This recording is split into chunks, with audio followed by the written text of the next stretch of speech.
Pour m'intéresser à Gram-Schmidt, je vais regarder une configuration simple, configuration de première, dans laquelle on s'intéresse au produit scalaire AB scalaire AC. On a appris en première que le produit scalaire AB scalaire AC, qu'on peut aussi noter X scalaire Y, il est égal à AB fois E en grandeur algébrique.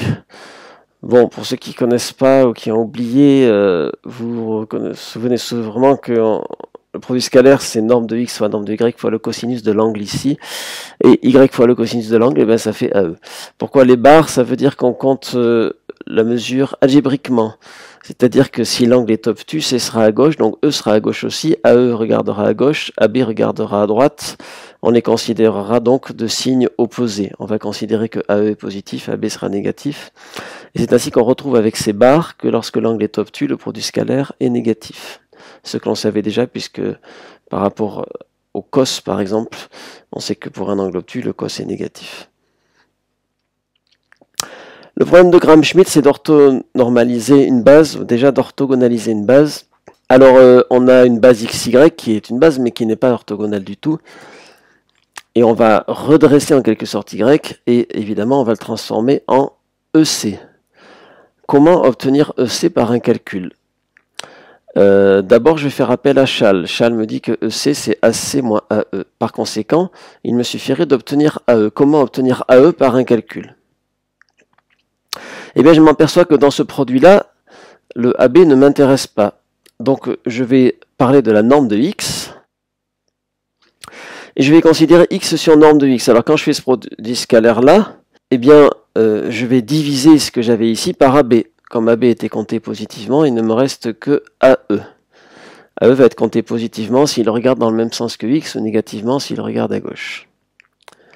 Mais ceci n'est pas un vecteur. Moi, j'aimerais attraper le vecteur AE pour pouvoir faire Chasles. Par conséquent, je vais multiplier cette grandeur par un vecteur unitaire. Et ici, je peux affirmer que j'ai AE. Je résume finalement comment j'ai fait pour obtenir AE. Si je mets les normes de x ensemble ici, eh bien, j'ai fait le quotient du produit scalaire xy divisé par norme de x carré, j'ai multiplié ça par x, et ça, c'est effectivement AE. Par conséquent, pour obtenir le remplaçant de y, celui qui va former une base orthogonale avec x, eh bien, je vais prendre ce nombre-là, et ça va être le bon candidat. Une fois que ce vecteur-là sera obtenu, il suffira de le normaliser pour avoir une base orthonormale. Nous allons faire des exemples d'abord avec deux vecteurs de R4. Donc j'appelle C1, C2, colonne 1, colonne 2. Alors le premier, c'est celui qui joue le rôle du X dans ce que nous venons de voir. Je vais laisser X tel quel, donc X ça va être C1, et Y, je vais le remplacer par cette quantité-là. Chacun de nos produits scalaires, donc 1 fois 2, 2, 1 fois 4, 4, 4 et 2, 6. Et la norme de ce vecteur au carré, 16 et 4, 20, 9 et 1, 10, 20 et 10, 30. Et donc, je vais remplacer ces deux par quoi? Je vais remplacer ces deux par C2. Donc là, C2, c'est quand je fais Y, moins AE. Donc Y, il est là, moins. Et là, je vais écrire AE, donc donné par cette formule-là. Alors, le produit scalaire ici, à quoi est-il égal? À 6. La norme de x au carré à quoi est égale? À 30. Alors ceci, je vais le simplifier parce que je peux simplifier des fractions. Donc ça nous fait moins 6 fois 5, 30. 1 sur 5, C1. Je vais donc prendre C2. À la place de C2, je vais mettre 5 fois C2 moins C1. C'est un vecteur proportionnel à lui. Il sera orthogonal de la même manière. De toute façon, lui n'est pas forcément orthonormé, donc il n'y a pas de raison de ne pas prendre lui plutôt, et ça évite les fractions. Voilà, c'est parti. Donc j'ai copié-collé ici ce que je vais faire. Voilà, donc ici je fais moins 5C2 moins C1. Donc 5C2 moins C1, ça fait moins 1.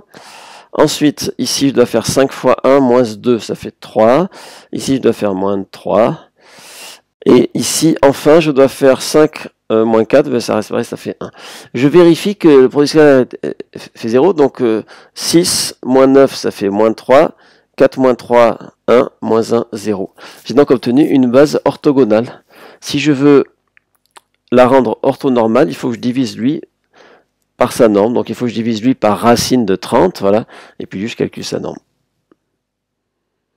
On va recommencer avec maintenant une matrice 4-4. Enfin, c'est-à-dire, je veux dire plutôt avec 4 vecteurs. 4 vecteurs, donc ce qui va nous demander beaucoup plus de calcul. Alors on va commencer, donc là j'ai pris ces 4 vecteurs, voilà. Donc ici j'ai calculé la norme, donc 4 et 4, 8, 9 et 1, 10, 10 et 8, 18. Donc ça c'est la norme au carré de C1. Voilà, ce que je vais faire c'est que je vais transformer C2. Donc je vais remplacer C2 par C2 moins, toujours la même formule, hein, 4 sur 18 fois C1. Alors je laisse pas ça comme ça fait C2 moins 2 sur 9 C1, et je vais prendre un vecteur proportionnel. Je prends C2, reçoit, donc je vais faire 9C2, moins 2C1, et c'est parti, on va faire le calcul. Donc c'est parti, 9 moins 2, ça fait 7. 9 moins 2, ça fait moins 2. Ensuite, 9 moins 4, 2 fois 2, 4. 9 moins 4, ça fait 5.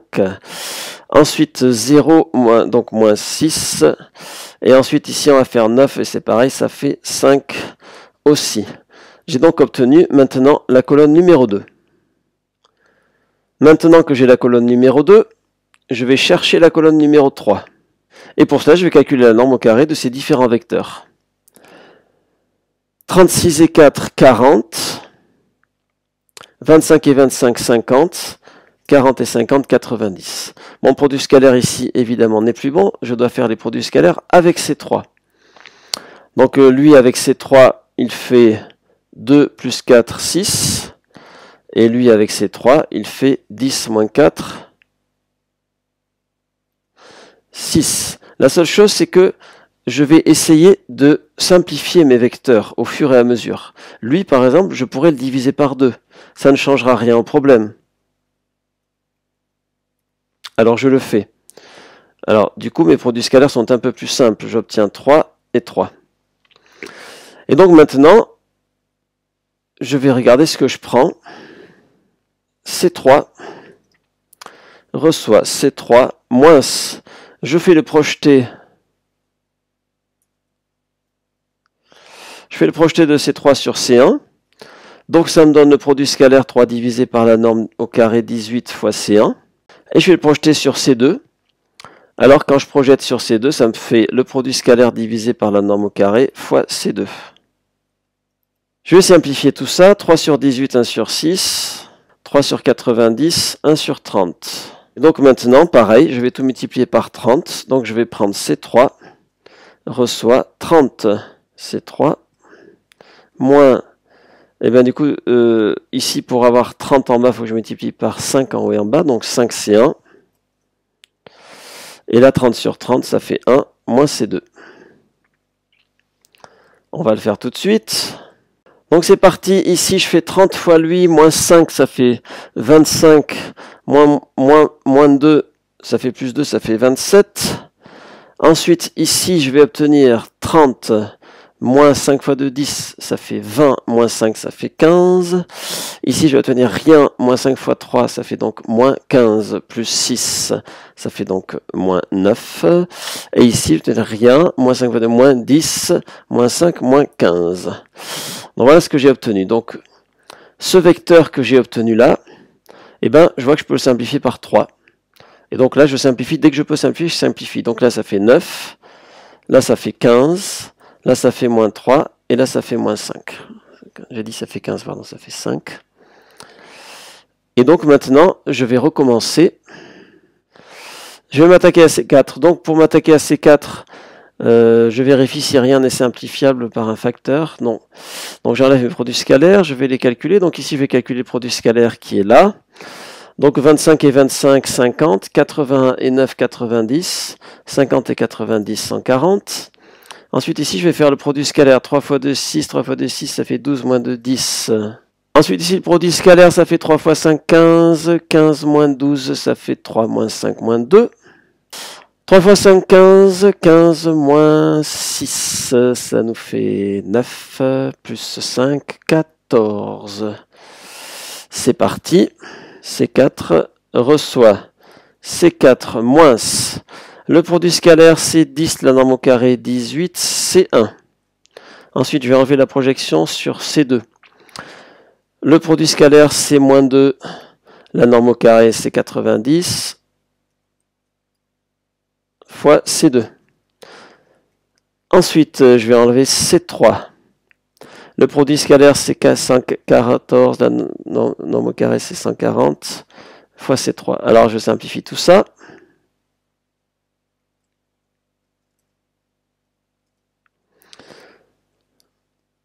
D sur 18 à 1000 lecteurs, 5 sur 9. Alors, moins par moins plus. Et 2 sur 90, 1 sur 45. Et ensuite, là, nous avons de la chance. 14 sur 140 égale 1 sur 10. Je prends maintenant C4 qui reçoit, ben là, je peux multiplier par 90. 90, C4. Moins, alors, pour faire 90, faire x 10, donc 50, C1. Plus, il faut faire x 2, donc 4, C2. Moins, il faut faire x 9, donc 9, C3. Attention, attention, c'est pas 2, c'est 1. J'ai oublié de diviser par 2, donc là, ça va nous faire moins 2. Ici. Donc c'est parti pour la construction de C4. C'est parti pour la construction de C4. Attention, C4. Donc ici, on va faire rien, moins 50. Moins 50, moins 4, ça fait moins 54. Moins 54, moins 81, moins 135. Ensuite, ici, on va faire 3 fois 90, 270. 270 moins 100, 170. Plus 10, 180. Moins 45, 135. Alors, 90 fois 2, 180. 180 moins 150, ça fait 30. 30 moins 12, ça fait 18. 18 plus 27, 45. Alors, le dernier. Moins 90 moins 100, moins 190, moins 190 plus 10, moins 180, moins 180 plus 45, moins 135. Mais, là, je m'aperçois que je peux sucrer le dernier par 45, puisque 135 c'est 45 fois 3, donc il nous reste ça, ça, 1 et moins 3. Alors là, je vais vérifier, parce qu'en fait, quand vous faites ce calcul-là, il faut vérifier au fur et à mesure. On ne l'a pas fait dès le départ. Donc quand on était ici, on a rectifié le second vecteur C2. Donc là, il faut vérifier. 5 fois 2, 10, 5 fois 2, 10, 10 et 10, 20. 6 fois 3, 18 et 2, 20. Ça se compense. Donc ces deux sont orthogonaux. On a bien joué. Ici, quand on a trouvé le troisième, il faut vérifier qu'il est orthogonal aux deux premiers. Donc ici, on va faire 5 fois 2, 10, moins 5 fois 2, 10, ça s'en va. 3 fois moins 3, moins 9, 9 fois 1, 9. Ça fait 0 quand on fait le produit scalaire de C3 par C1. Ici, on vérifie aussi. 5 fois 5, 5 fois moins 5, ça s'en va. Ça fait moins 18, ça fait 18. Ok, C3 est orthogonal aussi à C2. Maintenant, on va faire la vérification finale ici, avec C4. Donc C4 et C1, moins 3 fois 1, 3 fois 1, ça fait 0. 3 fois 2, 2 fois moins 3, 0. C4 est orthogonal à C1. Ensuite, C4 et C2, ça fait 6. Ici, moins 6, ça s'annule. 15, moins 15. C4 est orthogonal à C2. C4 et C3. Ici, on a 15 et 15, 30. Moins 3, 27. Moins 27, 0. On a donc orthogonalisé cette base-là qu'on avait au départ, ici. Nous l'avons orthogonalisé en ceci.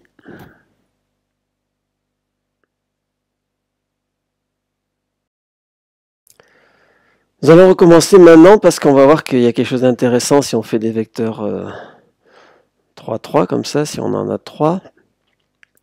Donc reprenons ici, c'est pareil. Alors on va regarder la norme au carré. 16 et 4, 20, donc ça nous fait 21.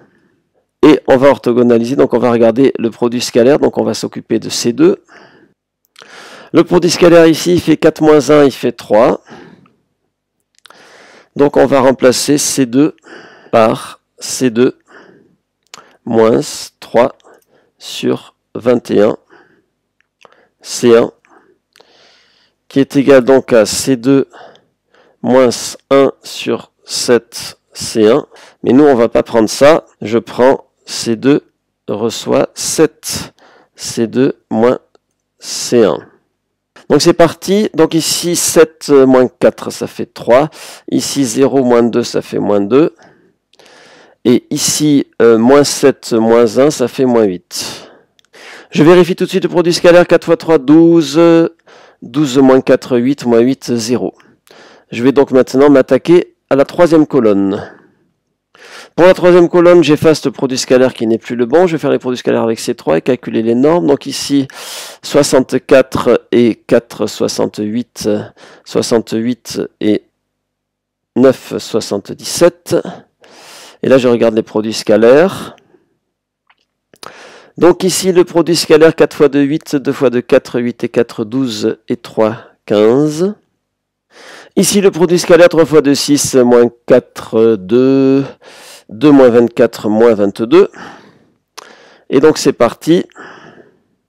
Je vais faire C3, remplacé par C3, moins le produit scalaire 15 sur la norme au carré 22, 21, fois C1, moins le deuxième qui nous fait moins 22, divisé par la norme au carré 77, de C2. Je simplifie tout ça. On va simplifier ici par 3. Ça va nous faire 7 et ça va nous faire 5. On va simplifier ici par 11. Ça va nous faire ça. 2 sur 7. Et on enlève les moins, on met des plus. Je prends donc C3 reçoit 7 C3 moins 5 C1 plus 2 C2. Donc on obtient ici, alors 7 fois 2, 14. 14 moins 20 moins 6 plus 6, 0.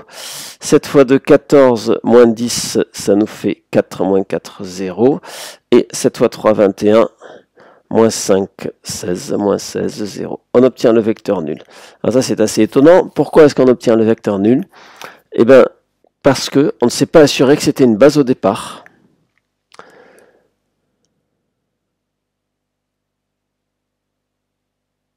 Donc si je reprends ma matrice ici, si je veux voir si une combinaison linéaire peut faire 0, ben je m'aperçois qu'avec la deuxième ligne qu'il faut faire obligatoirement C1 moins C3 et quelque chose fois C2. En regardant la première, je m'aperçois que c'est C1 moins C3 moins 2 fois C2. Je vérifie sur la troisième. Donc ma famille était liée. Gram-Schmidt fait son job, mais évidemment il ne peut pas aboutir à quelque chose. Bien, donc je vais recommencer maintenant en prenant la précaution de bien prendre une base, donc moins 1, par exemple, voilà, je mets des nombres au hasard, espérant que ça fera bien une base, je plaisante, donc là ça ne change rien dans les premiers, moins 1, 1, 2, ça va commencer à changer ici, et ce qui va changer, c'est les produits scalaires, donc je recommence mes produits scalaires ici. Mes produits scalaires, ça me fait donc moins... Alors, pardon, je vais prendre moins 1, 1, moins 2 pour que ça tombe juste. Donc ici, 2 fois moins 2, donc ça nous fait moins 4. Ici, le produit scalaire. Et ici, le produit scalaire, ça nous fait moins 3. Moins 2, ça nous fait moins 5. 16 moins 5, moins 11. Voilà. C'est pour annuler un peu le 77. Donc ici, je vais faire ici plus 4. Divisé par 21, et là, j'ai donc en haut moins 11, que je simplifie. Alors évidemment, le 4 sur 21, je vais pas pouvoir beaucoup le simplifier. Par contre, lui, je vais pouvoir dire que ça fait 1 sur 7. Et là, je vais multiplier 4 sur 21. Et donc là, je vais faire 21C3. Plus 4 C1 plus 1 C2. 3. Donc ici, je vais vérifier ce que j'obtiens. Alors ici, c'est parti. 21, ça me fait donc moins 21 plus 16, ça me fait moins 5. Moins 5 plus 9, ça me fait 4. Ensuite, ici, j'ai 21 plus 8, 29. 29 moins 6, 23. Et enfin là, j'ai moins 42. Moins 42 plus 4, ça nous fait moins 38.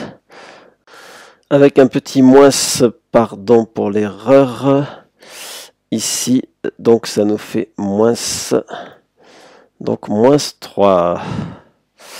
Alors c'est parti pour le calcul, on va donc effectuer cette opération. Alors quand on est là, on a donc moins 21 plus 16, ce qui nous fait moins 5, moins 9, ce qui nous fait moins 14. Ensuite, en dessous, on va avoir ici 21 plus 8, 29. 29 plus 6, 35. Il semblerait qu'on ait du facteur 7 dans l'air. Et ensuite, le dernier, moins 42, plus 4, moins 38. Moins 38 plus 24, moins 14. Alors bien sûr, là, on va remplacer en divisant par 7. Donc moins 2, 5 et moins 2. Alors on va vérifier les produits scalaires. Alors ici 4 fois moins 2, moins 8. Moins 8, moins 2, moins 10, 5 fois 2, 10. Donc C3 est orthogonal à C1. Et ensuite avec C2 et C3, on va faire moins 6, moins 16. Moins 16 et 16, 0. Mais ici, on aurait pu faire d'une autre manière. Ici et ici seulement, on aurait pu faire d'une autre manière en faisant le produit vectoriel. Produit vectoriel, donc ce qui nous fait moins 16 plus 2, moins 14. En bas, ça nous fait moins 8, moins 6, moins 14. Et au milieu, ça nous fait 3 plus 32, 35. On obtenait, bien sûr, la même chose. Alors, qu'est-ce qu'il se passerait si maintenant on prenait deux vecteurs 2, 2 pour voir, voyons un peu. Donc ici, 1, 2, ok, très bien. Donc je calcule sa norme, ça fait au carré, ça fait 5. Je calcule le produit scalaire entre C1 et C2, ça fait 1. Donc je vais remplacer C2 par C2 moins 1 sur 5 C1.